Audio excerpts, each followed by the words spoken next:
మీ colour మీద ఎవరైనా నెగిటివ్గా కామెంట్ చేసిన వాళ్ళు ఉన్నారా? లేదు, ఇంతవరకు ఆ ధైర్యం కూడా చేయలేదు. ఏంటి సార్ మీరు ఇంత బ్లాక్గా ఉన్నారు అని నేను అన్నాను, మీరు ఏమంటారు? బూతులు బూతులు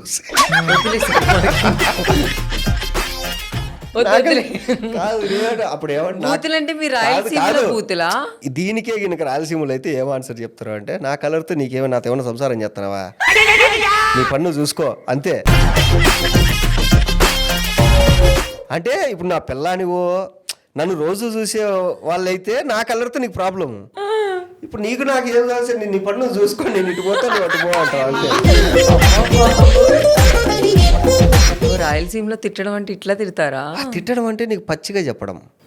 ఇప్పుడు సింపుల్ అనిమల్ సినిమా ఉంది, అర్జున్ రెడ్డి సినిమా ఉంది, అందులో హీరో క్యారెక్టర్ ఏంట్రా అంటే ఉన్నది ఉన్నట్టు చెప్తాడు. మిగతా వాళ్ళందరికీ మెంటల్ నా కొడుకు, వీటితో కోపిస్ట్ నా కొడుకు అంటారు కదా. రాయలసీమలో ప్రతి ఒడు అట్లా ఉంటాడు.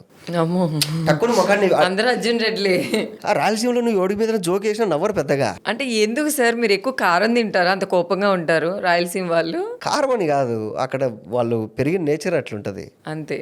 సార్ మీరు సపోజ్ మీరు రాయలసీమలో ఎవరికైనా వార్నింగ్ ఇవ్వాలంటే ఏం తిడతారు మిమ్మల్ని మోసం చేసే వాళ్ళని? చాలా మందికి ఇచ్చిన వార్నింగ్. నేను డిగ్రీలో ఉన్నప్పుడు ఒకడు నన్ను కొట్టడానికి మనుషులు పంపించాలని మొత్తం అంతా సెట్ చేసుకున్నాడు. వాడు ప్లాన్ ఏంది, బయట కొట్టదు దీన్ని, వీళ్ళ ఇంటికి వెళ్ళి కొట్టాలి, అప్పుడే వాడు సైలెంట్గా ఉంటాడు అని. నాకు తెలిసి నేను ఫోన్ చేసిన డైరెక్ట్, అరే నువ్వు మా ఇంటికి వస్తావు, నన్ను కొడతావు, కొట్టిన తర్వాత నేను 2 నెలలు హాస్పిటల్లో ఉంటా, 3 నెలలు హాస్పిటల్ ఉంటా, 6 నెలలు హాస్పిటల్లో ఉంటా, 6 నెలల తర్వాత నేను బయటకు వస్తా, నువ్వు ఊరు వదిలేసి, నువ్వు ఇదే ఊర్లో ఉండే ఉంటావు కదా, నువ్వు వదిలేసి వెళ్ళవు కదా, నువ్వు పోయినా మీ అమ్మ నాయన ఈడో ఉంటారు కదా, నేను 6 నెలలు నువ్వు నన్ను పడుకోబెడితే నేను సంవత్సరం రోజులు పడుకోబెడతా హాస్పిటల్లో. ఒకటి నన్ను చంపే ధైర్యం నీకు లేదు, చంపేంత అవసరం కూడా లేదు, అన్ని మూసుకొని కూర్చో. ముఖం మీద చెప్పేసుకుంటారు. సింపుల్. వాడు వచ్చి నన్ను కొట్టాడు, రేపు మళ్ళీ నేను కొడతావాడిని అంతే. అంటే నీ రియాక్షన్ బట్టి, నీ యాక్షన్ బట్టి రియాక్షన్ ఉంటుంది. ఈ ఇంటర్వ్యూలో నేను ఏదైనా తప్పుడుగా మాట్లాడి ఉంటే నన్ను క్షమించండి. మీకు అంతా ఓకే కదా? నేను కొన్ని ఇంటర్వ్యూల మధ్యలో లేచి వెళ్ళిపోయినా. చాలా అవునా? పిచ్చి పిచ్చి క్వశ్చన్ వేసేవాళ్ళని అని చెప్పి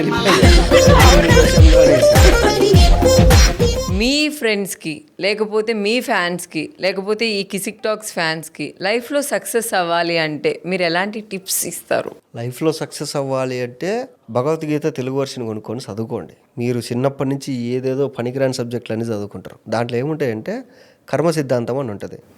నేను ఒకరితో పని చేయించుకున్న తర్వాత వాడు మోసం చేయని, వాడు ఫ్రాడ్ పని చేయని, ఏమైనా చేయని, వాడు పని చేసిన దానికి వాడికి డబ్బులు ఇవ్వాలి, వాడి పేరు వేయాలి.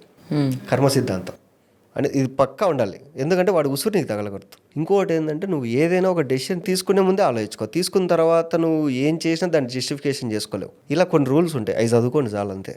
తర్వాత సీక్రెట్ అని బుక్ ఉంటుంది, అది కూడా ఏంటంటే విల్ పవర్. అది అంటే ఇప్పుడు నేను ఒక బిజినెస్ పెట్టినా, నా బిజినెస్ బాగా జరగాలి, దీన్ని ఎట్లొకట్లా ఎర్రగదీయాలి అని చెప్పి నేను ఫస్ట్ నుంచి అనుకుంటూ ఉంటే సక్సెస్ అవుతుంది. బాగా సక్సెస్ అయిన తర్వాత దీనమ్మ ఇంత డబ్బులు వచ్చినాయి, ఇప్పుడు బిజినెస్ ఉన్నట్టుండి ఏమన్నా అయితే మళ్ళీ నేను తట్టుకోలేను అనుకుంటే అయిపోద్ది. అంటే నువ్వు మనసులో ఏమైతే అనుకుంటావు. సింపుల్ కలేజే సినిమాలో అదే, సీక్రెట్ బుక్ లో ఉన్న మెయిన్ పాయింట్సే కలేజే సినిమాలో. మనం ఏదైతే అనుకుంటామో అదే జరుగుతుంది. అందుకే చెప్పేది, ఎందుకంటే నెగిటివ్ వైబ్రేషన్ అనేది ఆలోచించకూడదు. ఇంకోటి చేయాల్సిన మెయిన్ పని ఏంటంటే ఇంటికి వెళ్ళగానే ఫోన్ సైలెంట్లో పెట్టి మూలం పడేయండి. నైట్ 9 తర్వాత ఎవడి ఫోన్లు ఎత్తకూడదు. ఒక 1 నెల రోజులు పబ్లిక్ అలవాటు చేయండి. 9 తర్వాత వర్షాకు ఫోన్ చేసినా వేస్ట్. అలవాటు చేయండి. 9 నుంచి 10:30-11 వరకు హ్యాపీగా ఇంట్లో వంట చేసుకొని చిల్ అయిపోయి టీవీలో ఏదైనా పెట్టుకొని పడుకోండి, అంతే, ప్రశాంతంగా ఉంటారు. సో మొత్తానికి అయితే నాకైతే చాలా చాలా హ్యాపీగా అనిపిస్తుంది మహేష్ గారు. ఎందుకంటే మీరు అసలు ఇంత చిన్న ఏజ్లోనే ఇంత మెచ్యూరిటీ లెవెల్స్ కానీ, అంటే నాకు అన్ని కష్టాలు రాలేదు, అంత వైరాగ్యం రాలేదు. కానీ నేను ఇదేది బాడీ లాంగ్వేజ్ క్లాసెస్కి, తర్వాత ఈ కొన్ని బుక్స్ అవి చదువుకున్నా. సో ఎడ్యుకేషన్ మోస్ట్ ఇంపార్టెంట్ అంటారు. పనికొచ్చే ఎడ్యుకేషన్.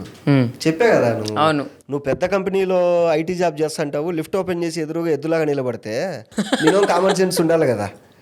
ఆ ఎడ్యుకేషన్ వేస్ట్. పనికొచ్చే ఎడ్యుకేషన్ కావాలి. సో ఫైనల్గా thank you so much Mahesh గారు. నాకు చాలా హ్యాపీగా అనిపిస్తుంది, మీరు ఒక హీరోగా వస్తున్నారు, ప్రొడ్యూసర్గా కూడా వస్తున్నారు. సో మీ మూవీ పెద్ద హిట్ అవ్వాలని బిగ్ టీవీ నుంచి మనస్ఫూర్తిగా కోరుకుంటున్నాము. Thank you so much. ఆ మూవీ హిట్ అవ్వగానే ఫస్ట్ మీరు మా కిసిక్ టాక్స్కే వచ్చి మాట్లాడాలి ఆ మూవీ గురించి. హిట్ అవ్వకముందే నేను వచ్చి చెప్తా అసలు సినిమాలో ఎన్ని కష్టాలు ఉన్నాయి, ఇండిపెండెంట్ సినిమాలో ఎన్ని కష్టాలు ఉంటాయి. నాకు ఆఫ్ కెమెరా మన మహేష్ గారు చాలా చెప్పారు సిచ్యువేషన్స్, అందులో ఉన్న సందర్భాలు నేను వెయిట్ చేస్తా ఎప్పుడు వస్తుంది చూడాలి అని. పక్కా. సో తప్పకుండా చూస్తాను సార్. మీకు ఎలా అనిపిస్తుంది ఈ కిసిక్ టాక్స్కి రావడం? బాగుంది. అంటే కొన్ని దరిద్ర కొట్టి ఇంటర్వ్యూలు ఉంటాయి, మీ లైఫ్లో మీరు కష్టపడ్డారా ఎప్పుడన్నా అంటారు.